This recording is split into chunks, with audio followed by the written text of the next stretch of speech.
Hello, and welcome to this episode of The Financial Translator, where we discuss financial topics in layman's terms to move you from confusion to confidence on a given topic. I am your host, Kirk Kreckmeyer, the Principal Advisor at Pebble Valley Wealth Management. We are a fee-only financial advisory firm helping our clients make informed decisions on their road toward financial security. You can find more information at pvwealthmgt.com. On today's show, I'm going to provide a market update with returns through the end of November. I also provide this summary as a blog post, which includes some graphs, and we'll also include those on the screens here today, those that are listening or watching, I should say, on our video podcast.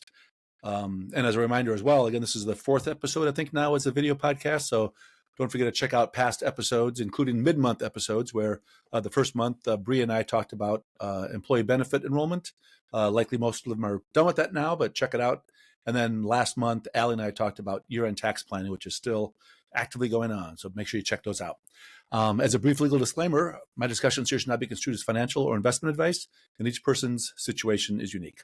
All right, let's go. So I'm going to be showing a graph on the screen right now talking about the major asset class return. So it's the top of our blog post.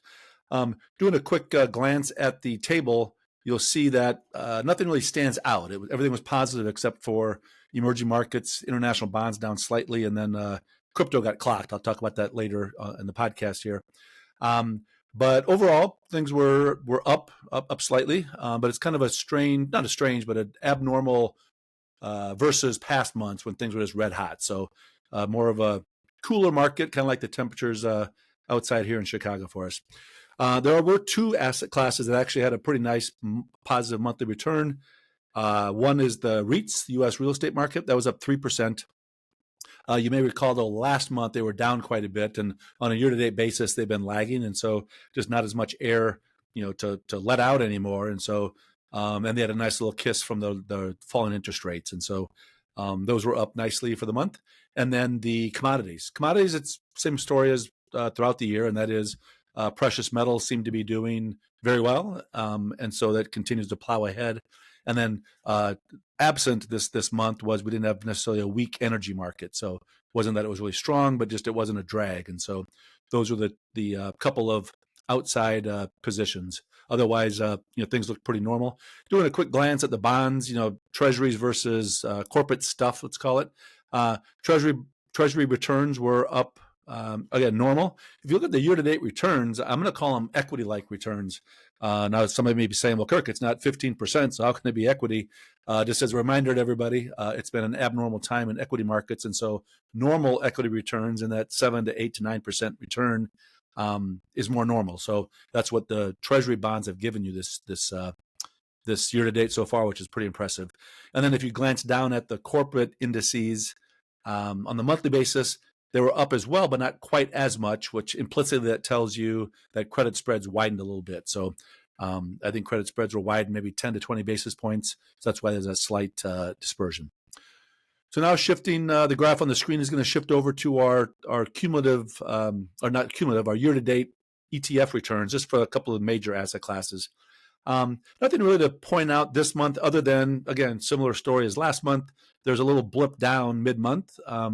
So that happened again in November, different drivers this time. So coming into November, the market was starting to question, or, they always were wondering about it, but starting to question the whole AI investment excitement. And will they be able to continue? And will they be able to deliver the revenues that it's going to take to fulfill the earnings expectations?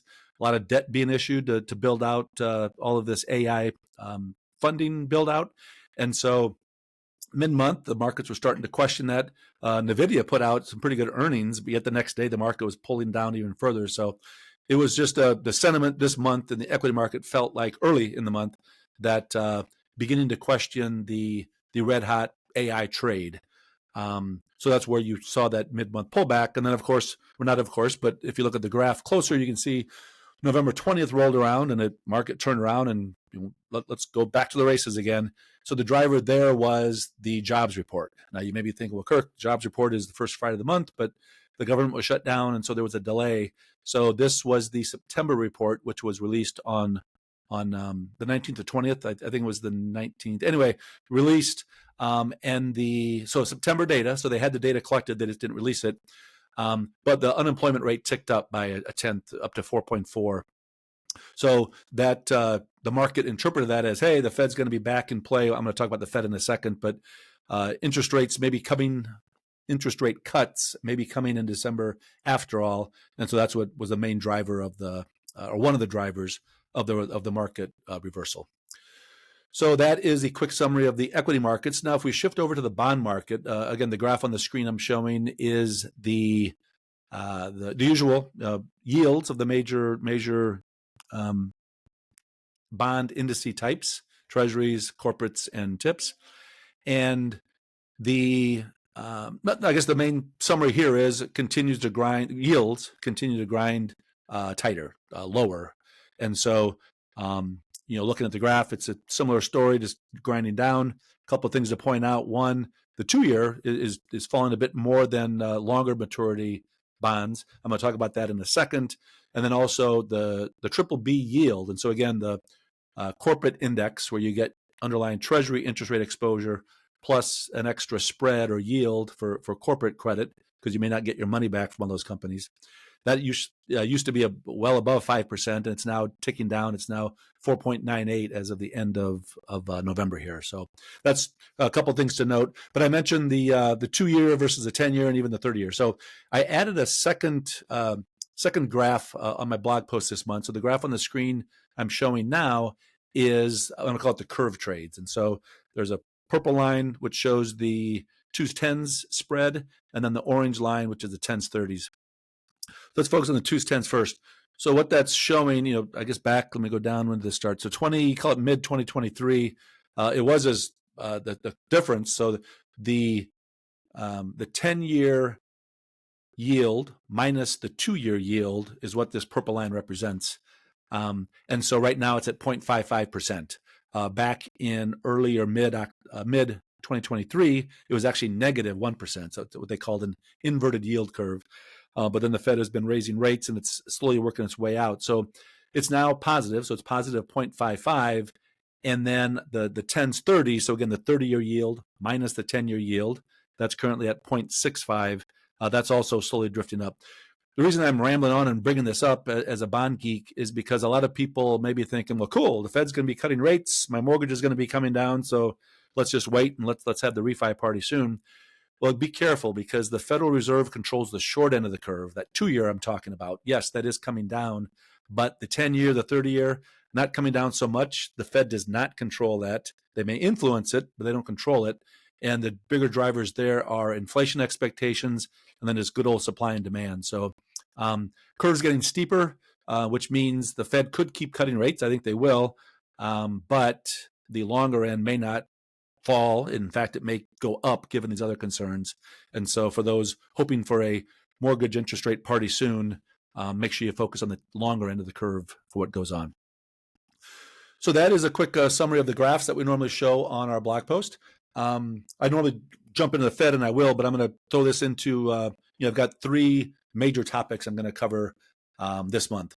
And so the first one is going to be the Federal Reserve. There's the last meeting concluded on October 29th, and the next meeting is coming up on December the 10th, or it concludes December the 10th. It's a 2-day meeting. So what's going to go on? So the main focus of the market right now is going to be, will there be a rate cut or not? So I personally think there will be. The market's pricing in. I'm going to get into this in a second. But even if they don't, for whatever reason, they've got another week of data to come out. But definitely starting next year, they're likely to keep marching next year for at least a couple more cuts. And so we'll see. The other interesting thing with this meeting is we do get a summary of economic projections. And so the 19 Fed members, I believe, but anyway, we get a summary of their views of the different economic indicators, GDP, inflation, unemployment rate, et cetera. So that'll be interesting, something new. 4 times a year we get that.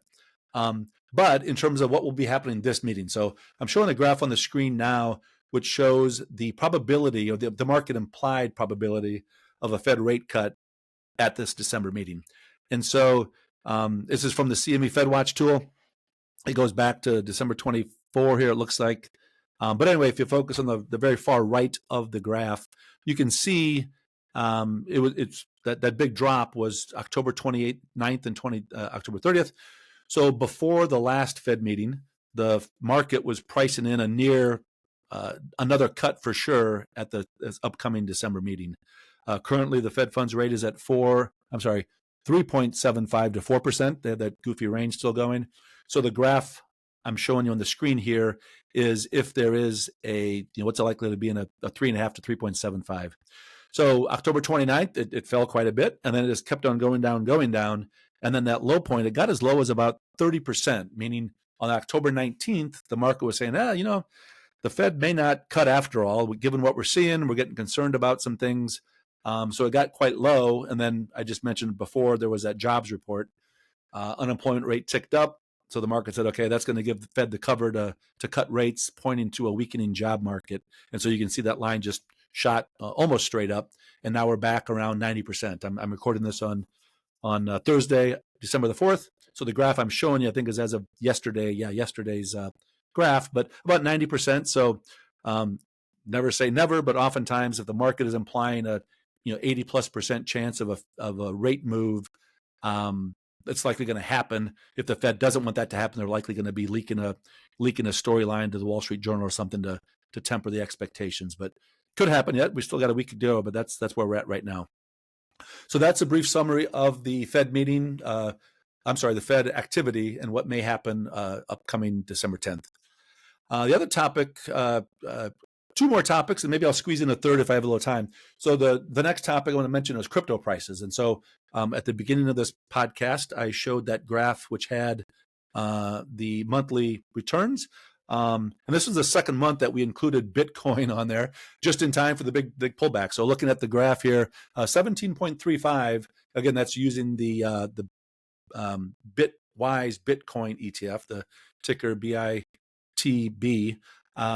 So down 18%. That's a pretty big move. And so there's a lot going on in the crypto. It's a very volatile asset class. The clients that are interested, I put out a summary early this week. It was just to give them an update of what's going on in the market, my views on it. But one of the things I mentioned in there, and on my blog post, I talk about this, is oftentimes when things fall a lot, people say, well, hey, Kirk, what's going on? Why is it falling so much? But very rarely do I get a call which says, hey, Kirk, it's really rising a lot. Why is it rising so much? But that's just the nature of the beast. And so why is it falling so much? Oftentimes it's a similar driver. What drove it up is what kind of caused the overhype to get pulled back and levered on the way down. So one of those drivers is something called these digital asset treasury companies. And I'm showing a graph on the screen now. It was from the firm A16Z. I think I have that right. But so two things. One, these digital asset treasury companies, DATs they're called, basically what they do is they raise capital, then they go out and buy crypto. So some firms, the firms listed there in orange, are firms that are buying Bitcoin as their digital asset. And then the purple is the Ethereum. And those are new. So that's the first thing it shows you is the company's doing this. And then the lines, again, the orange line is the Bitcoin. That shows you what percentage of the total supply those companies own. And you can see that's been growing. It's mainly Strategy. It used to be called MicroStrategy. That's the main buyer of those. And then, so they continue to do it. But the big swing, so look at that purple line, virtually nothing in June, let's call it, and then boom. So Tom Lee was the big one. I forget the name of his EMNR. I forget the name of the actual company, but Tom Lee is behind it. Big buyer of Ethereum. And you can see a huge ramp up going from virtually nothing up to close to, it looks like 3.5%. He's targeting 5%. I'm surprised he's gotten there that quickly. But so anyway, that's a lot of buying. And when there's more buyers and sellers, price goes up. So the price rise, which no one asked about from July until October, mainly driven by, or a big driver was from these DATs buying. And then that cooled again, kind of just the whole, risk off sentiment. I don't know what happened, but on October the 10th, there was a big sell off, about 20% drop in crypto. So when something like that happens that quickly, it's levered players are getting taken out. So who knows whether all the leverage was being built up, but part of it definitely from these DATs. And so anyway, crypto prices are down a lot, but no one asked earlier, but they were also up a lot from these digital asset treasury companies. Fundamentals, I think, are still in place, in my opinion. Again, I'd sent out a detailed report to my clients explaining my thoughts, but things are still pretty solid from my perspective. Again, the big driver this year, stablecoins is the big move, and that's worth looking at. So anyway, that's a quick summary of the crypto price and the drop that we had. The other main topic I want to mention this time is a happy birthday. Happy birthday to AI for commercial use. AI has been around for a while, but ChatGPT, about 3 years ago, again, back in November, it was announced, ChatGPT. So the commercial use of AI came out. Since then, obviously, AI has been red hot. We talked about earlier the driver in the market in the mid-month of November. So hard to believe it's been 3 years. I'm a big fan of it. I personally use Perplexity Pro myself just for research. I got to be careful. The key is how you query the ChatGPT tools. But so anyway, they're here, they're growing, and a lot of companies are throwing a lot of money at it because the demand is there and will continue to be there. However, when that happens, there's always like, oh, that's a lot of money being thrown at this. And so, again, part of that pullback in November in the market was the market's kind of saying, boy, these PE ratios are being ramped up quite a bit. Can these companies, will the revenue actually come through? Is the demand there? Yes. Will there be huge revenue? Absolutely. But will there be that much revenue to cover that much cost with all these companies? And so people started to question that. And then the other thing that came out, I think it was like back in October when I saw the story. So I'm showing a graph on the screen now of this I guess the interconnectedness of the AI players. And so the circle size represents how big the market cap is. So the big nugget there, NVIDIA being the full 4.5 trillion, then looks like Microsoft is next at 3.9, Oracle, et cetera. But there's a lot of large companies and a lot of interconnected, hey, I'm buying from you, you're investing in me, back and forth, not scratching backs by any stretch because there's just huge demand and they need the services. But when there is this built up valuations and the amount of money being thrown at these companies, what would happen if one of these has a problem, or if one of them has a different demand? Maybe there's a new product comes out. I think Google was buying more chips from, I think it was Amazon instead of NVIDIA. I can't recall the exact company. But anyway, as the market shifts and the interconnectedness is already established in place, just, what will happen with there. So again, I'm a big fan of AI tools for my research. I use them extensively and carefully. But I guess as investors in this space, I'd strongly recommend being strong users of research as well, but research these companies and the interconnectedness. So that is the quick summary of the AI, and happy birthday, ChatGPT, for 3 years.